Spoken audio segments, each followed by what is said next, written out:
Hey, what is up? Welcome to this episode of the Entrepreneur to Entrepreneur podcast. As always, I'm your host, Brian Lofermento, and I am so excited about today's episode because we are bringing an amazing entrepreneur on that when I looked into her business, I almost want to summarize her business as growth fuel for entrepreneurs because her services are so important. The way that she attacks productivity and strategy and marketing and growth is so important for all of us in our own growth journeys. So let me tell you all about today's guest. Her name is Liz Wiatt. Liz is the Exec Hub founder and CEO. After years of working closely with serial entrepreneurs and helping launch several businesses from ground zero, Liz decided to start Exec Hub. Liz's 15 years of experience includes creating websites, managing social media, client relations, operations, handling bookkeeping, and executive assistance.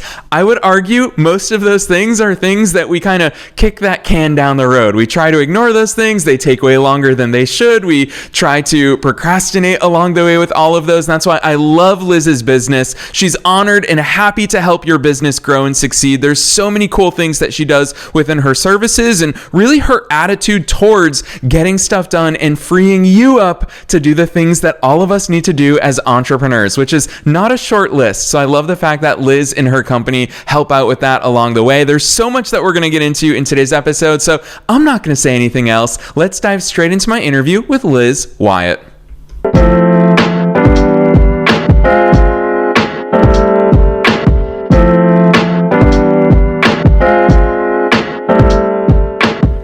All right, Liz, I'm so excited that you're here with us. First things first, welcome to the show.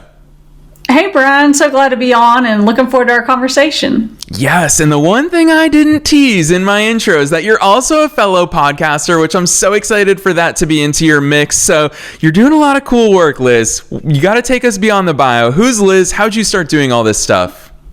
Yeah, so I worked with several serial entrepreneurs over the years and helped them launch businesses from ground zero in a variety of industries, from like accounting firms, to debt buying companies, a coffee shop, apparel merchandising, and restaurants. And so I've worked in a lot of different industries, and I knew that I could launch my own business after learning from them. And so I started Exec Hub so that I could help small to medium-sized business owners launch and run their business successfully and grow fast.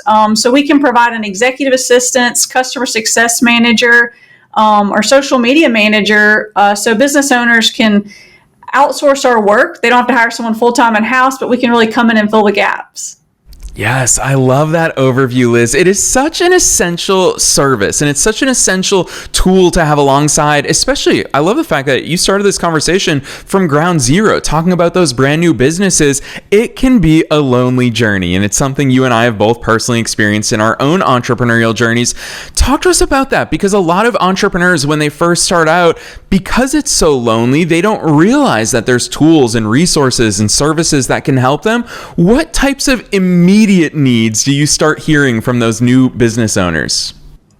Yeah, so I find out that they really need an executive assistant to come in there and lighten the load. A lot of business owners, they might be doing their own marketing, they might be booking their own travel, handling their calendar, and it's taking them away from really growing their business. So if you reach out to us at Exec Hub, we can come in there and be your executive assistant or social media marketing manager. And another big need I see is they might have a few employees, but those employees end up having to take on work that they weren't hired to do. Like they might start doing the marketing, or they might be handling client relations. And so we're a good option. We can work for 10 or 20 hours a week, because a lot of small businesses might not need a full-time executive assistant or a marketing director, but they need someone for like 10 or 20 hours a week. So we're really a good option for those small to mid-sized businesses. Yeah, Liz, I will say this. Today, you are very much preaching to the choir. I am all aboard. It's why I tease this episode as kind of business growth fuel, because I've since realized, having been an entrepreneur for 16 years now, how important it is to have extra set of hands and extra minds and eyes looking at all the things that we're working on. But I'll also say a lot of newer entrepreneurs don't fully understand or appreciate what to give to an executive assistant, for example, or what to offload to somebody else. What are some of those tasks that you see can take a lot of the load off of the business owners? Yeah, so like I was saying, booking their travel, handling calendar management. We can also do their bookkeeping. We do a lot of QuickBooks for clients because a lot of small businesses, the business owner is actually doing the accounting work, bookkeeping, and so we can take that load off as well. And even we can do create the images and posts for social media. We kind of do it from ground zero, like the whole process, and even follow up with people commenting on your posts.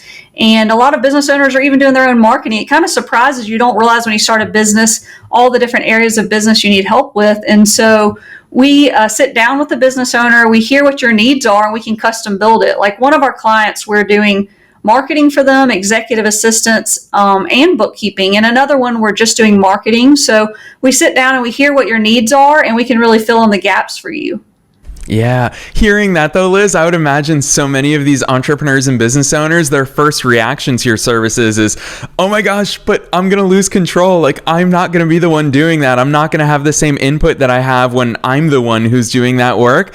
How do you help them get over that?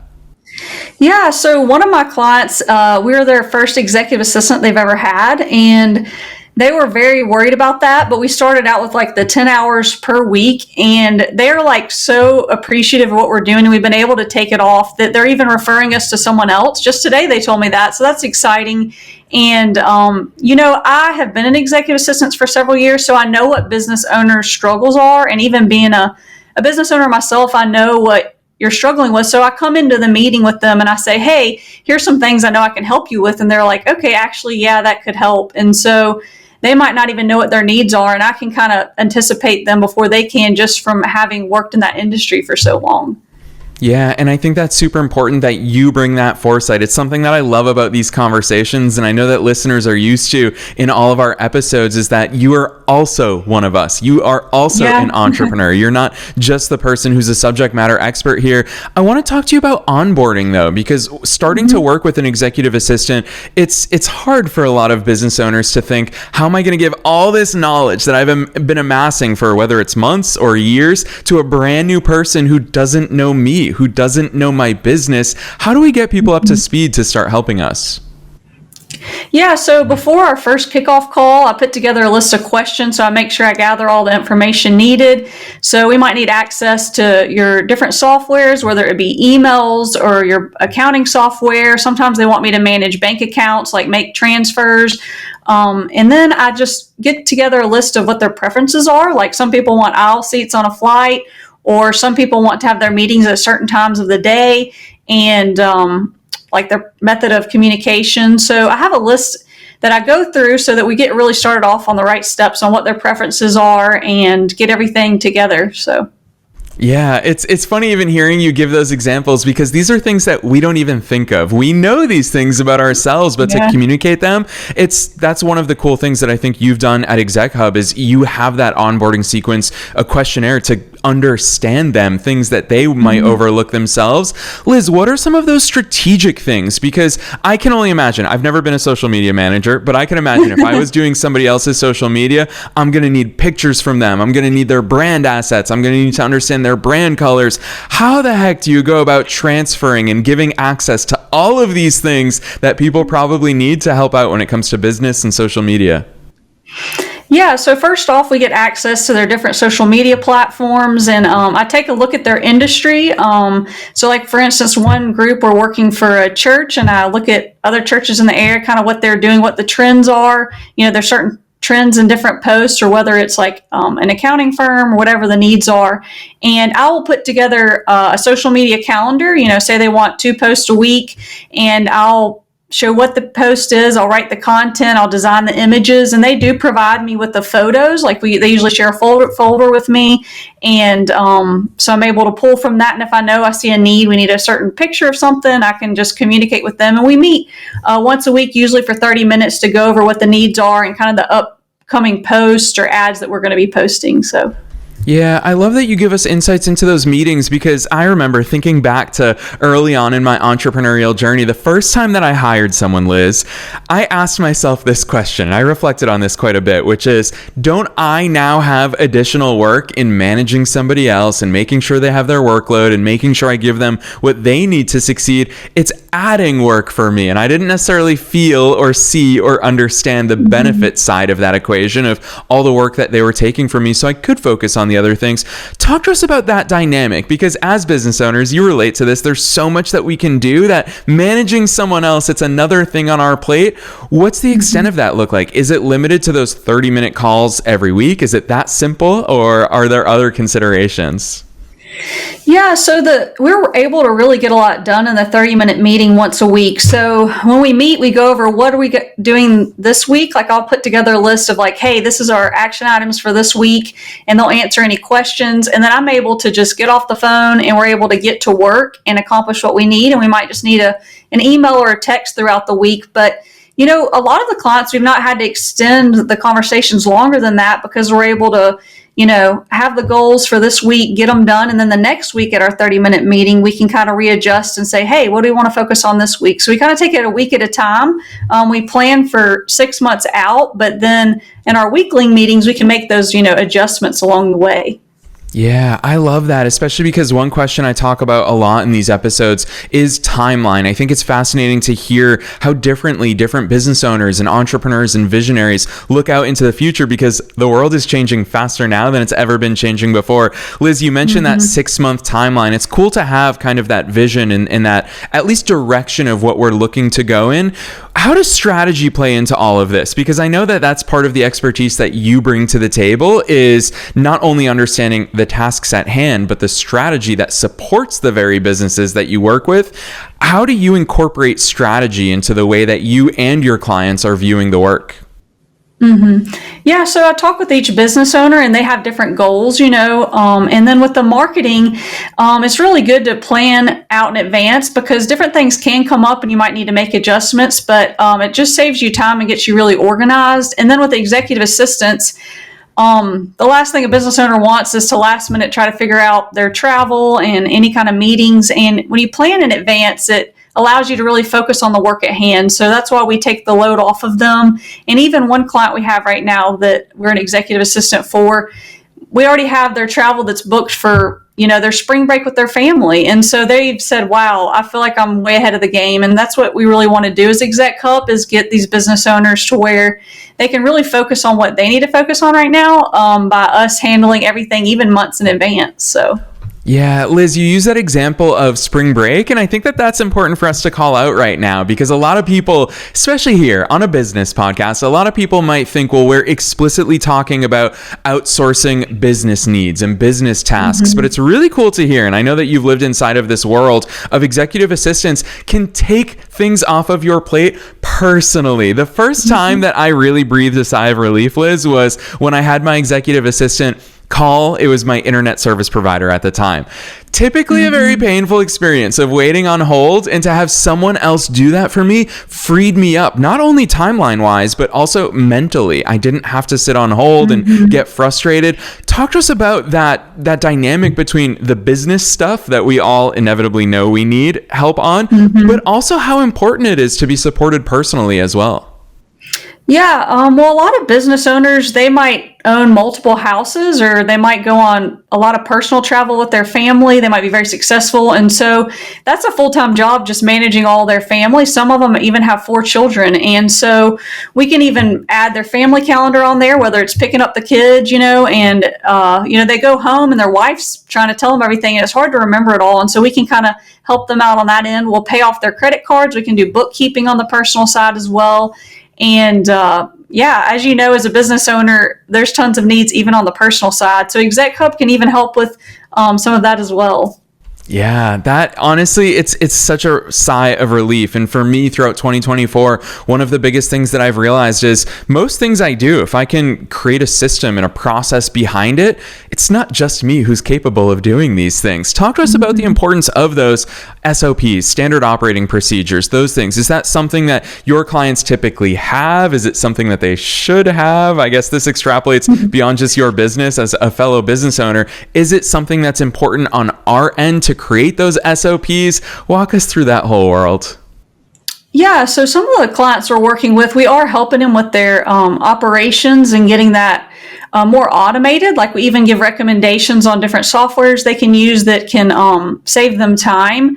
Like one client wanted a software where they could record their meetings on their cell phone because they actually have meetings with clients in person outside of the office. And we found that Otter.ai is a great option that gives you action items, summarizes notes, and even like accounting softwares that can just automate processes. And yeah, it's really important to get organized. And we even handle project management. We have a company that we're doing project management for big marketing projects. So they have their own marketing team, but we're coming in there and we're scheduling out what needs to be done, who's handling what, and making sure everybody's getting it done and in a good way. And so, yeah, it's very important to get everything organized and set up.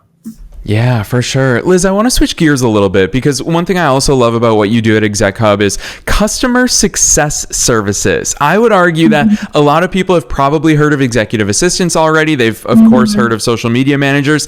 Talk to us about customer success services because I think a lot of people don't realize how much someone else can help when it comes to managing all the customers and clients that our businesses have on our growth journeys.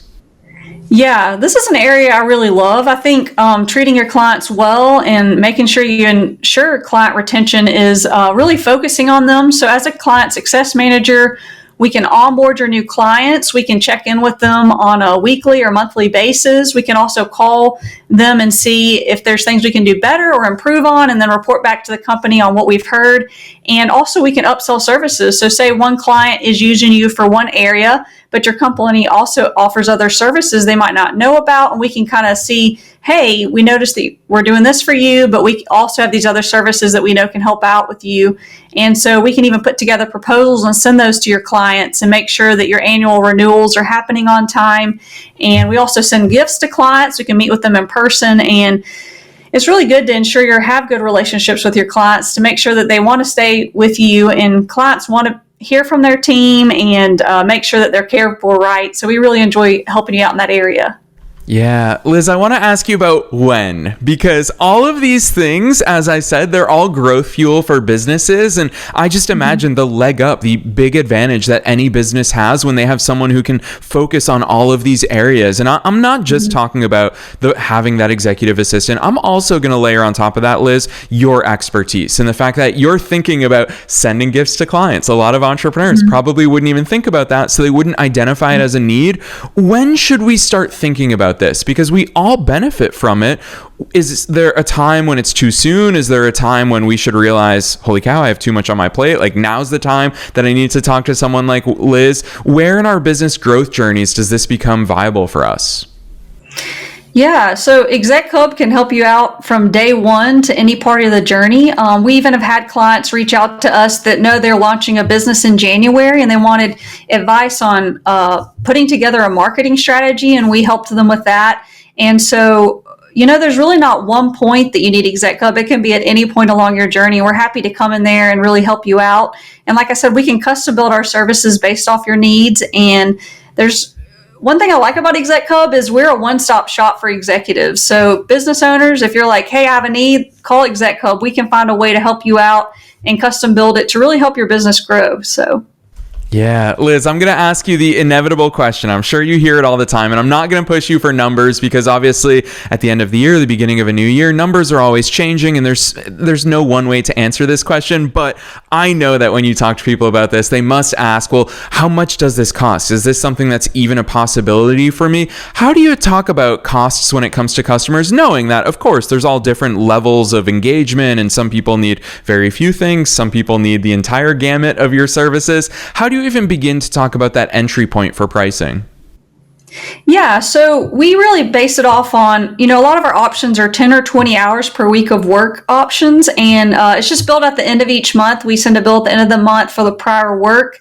And so we can kind of sit down and talk with you about pricing based off those needs. And so I'd be happy to talk with anybody. And Yeah, for sure. It's something that for me, as I started the 10-hour a week, I think that that's really important. Listeners are very familiar with Laura Chavez, who works so tirelessly behind the scenes. She makes so much possible. And she started out behind the scenes at just 5 hours a week. And that's something that we've been able to grow. Talk to us about that growth path, because 10 hours a week probably doesn't sound like a lot to people because, Liz, we're all crazy entrepreneurs and we work on our businesses far too much. So how much can get done in 10 hours a week? And then what's that roadmap look like when we do have those increased needs?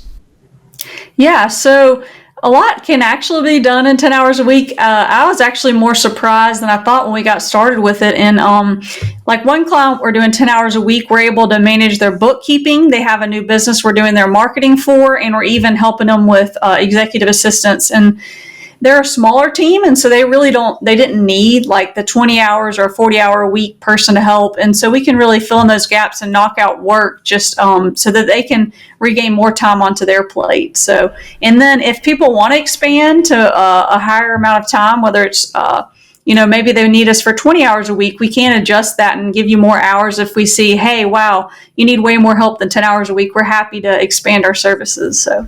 Yeah, and I think it's important to talk about in-person versus remote. Of course, we live in a global marketplace these days, and I'm so grateful for that fact. Liz, how much of your clientele and how much of your focus area is on clients that you get to see in person, that they're in your local geographic region, versus servicing people all across the country and world? Yeah, I'd say we have about 75% here locally in Birmingham, and the other 25% are actually different states. We have one out of the country, so that's been really fun, and we're happy to work with anybody around the U.S. or around the world. We're fully remote. For our local Birmingham clients, we do have some that I've met with in person, and that's been fun, and I can help them out with things here locally. But we also love working remote and with people out of state. We have people in Florida, Tennessee, Costa Rica, so it's kind of fun expanding to different locations. Yeah, that's very cool. Liz, I'm going to put you on the spot here. This is a little bit of a difficult question. It's more strategic, but you have the vantage point, having worked with so many different businesses. I kind of teased it at the top of this episode that there's so many things we all ignore in our businesses. And you've listed so many here today. You talk about bookkeeping, social media. We talked about in your intro about creating websites. Maybe give us three of those things, three things that you find that most business owners procrastinate on, or they never even get done. I'm going to call myself out. Social media for sure is on that list. Oh, that's something fun. that we're changing. But what are the top three things that you see most people ignoring that you can take off their plate? I would say some of the biggest needs with smaller businesses would be the social media marketing. They might not be doing it at all, or the business owner might be scrambling to do a few posts, and you really need to spread awareness about your company to grow. The other is the bookkeeping. A lot of times they'll put it off for months, or maybe they're not handling it well, and we can really come in there and take that off and make sure you're doing it right and accounting for everything. And then the other one would probably be the customer success management. A lot of times they're like, hey, we got this client, but they're not giving them attention or really caring for them. And that's where Exec Hub can really come in to make sure you're retaining your clients and engaging with them. We're the main point of contact to answer any questions they have, if they have issues, to make sure those are handled. So those are definitely some areas where business owners can kind of put it on the back burner, but it can really hurt you in the long run or even short run. And so it's important to make sure you have all areas of the playing field covered when you're running a business. So. Yeah, Liz, I think you were kind there when you said that most people procrastinate when it comes to bookkeeping. I know way too many solopreneurs that wait until tax season to go back and try to figure out 12 months of financial activity there, which is obviously not what we want to be doing. So I love the fact that you emphasize that so much, not only in our conversation today, but certainly in your services. It's incredibly important. I want to switch gears a little bit here in the conversation and talk to you not only as the subject matter expert, but also as a fellow entrepreneur. Having been in this space for as long as you have and helped other businesses, Liz, what's it like as your own CEO? What's that transition been like when it comes to not only providing these services, but also growing Exec Hub as an awesome business? Yeah, it's been a lot of fun. Like I said, I'd helped launch several businesses from ground zero for other people. And so this has been my first time to do it. And I'm so glad I did. It's been so much fun. And I had built my website and it was ready for 2 months. And it took me 2 months to get the courage to actually launch my company and go forward with it. I had the fear, what if I don't even get one client? And now I've gotten so many, and I'm like having to hire employees. And it's just been a really exciting journey. And I'm thankful that it's kicked off so well. And I'm excited to see where it goes. And it just is a lot of fun. I'm so glad to get to do my own thing and get the company going. Yes, that's the real life insights. Listeners always love hearing that part of the story because you just mentioned a big fear for everybody. What if I launch and nobody pays attention and I don't get any clients? Talk to us about those first few clients, Liz, because I find that there's always great stories there, whether it's personal connections or LinkedIn or even just having a casual conversation in a coffee shop, which tends to happen to me quite a bit as an extreme extrovert. But Liz, what were your first few clients like for you to onboard? Yeah, so my first client, I had posted on LinkedIn that I launched this new business called Exec Hub, and he messaged me on LinkedIn. He's a business owner, and I knew him in college at Auburn, and he lives in Tennessee. But so that was really fun having him come on. And then my next client was actually a referral from a friend, and then another one was somebody that I met at a Chamber of Commerce here in town, Mountain Brook Chamber of Commerce, and so all of my clients have actually gotten from a different avenue. It's not all been from one area. Some have been networking events, some have been friends, some have been friends of friends, and a lot have been just from different social media platforms connecting with people. And so it's really cool to see just the journey and the new people coming on, and all of our clients have been really amazing. So Yeah, that's a lesson in and of itself, Liz. I love how transparently you share those stories with us because clients can come from anywhere. And I feel like in today's day and age, if you tune into a business podcast, they're going to tell you, you have to be on YouTube, you have to be advertising on Facebook, you have to do all these things. But Liz, that's a real life story. That's your real life experience about how they can come from all of these places. And huge kudos to you for proactively announcing your business on LinkedIn. That strategy, I can't tell you how many times I've heard that, and it almost always works. So I love the fact that you put yourself out there. I want to also ask you about AI because I would imagine in your line of business, either people, your potential clients, are using AI to help support them with a lot of tasks, or even on your end, it's really amplifying your effects and allowing you to do even more work for and with your clients. How's AI affecting your industry?